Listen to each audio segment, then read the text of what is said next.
saw his batting partner go to his first ball. That was first ball of the innings. Next ball was when Zaman was dismissed. A little bit streaky there, but started to get.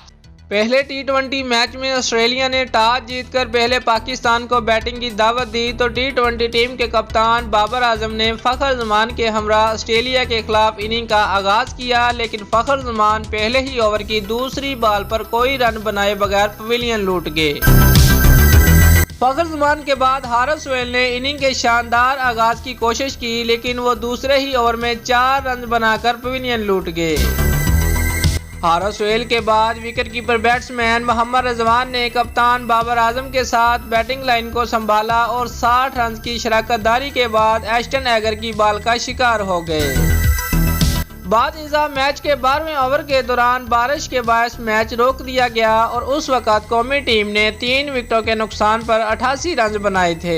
Asif Ali ने 11 run बनाकर Richardson का दूसरा शिकार बने। इमाद वसीम भी सफर की खफत से 2-4 हुए। टी20 मैच में बाबर आजम पाकिस्तान की क़यादत कर रहे हैं और बाबर आजम ने अपने पहले ही मैच में धुआंधार बैटिंग करते हुए सिर्फ 38 गेंदों पर 59 रन बनाए, जबकि दीगर खिलाड़ियों में आसिफ अली, फ़खर जमान, हारिस सोहेल, इफ्तिखार अहमद, इमाद वसीम, मोहम्मद आमिर, मोहम्मद रिजवान और शादाब खान और वहाब रियाज शामिल हैं। ऑस्ट्रेलिया की टीम के कप्तान ईरन फिंच हैं। दोस्तों, अगर आपको हमारी ये वीडियो पसंद आई है तो लाइक और कमेंट लाजमी करें और हमारे चैनल को सब्सक्राइब करना मत भूलिए। शुक्रिया।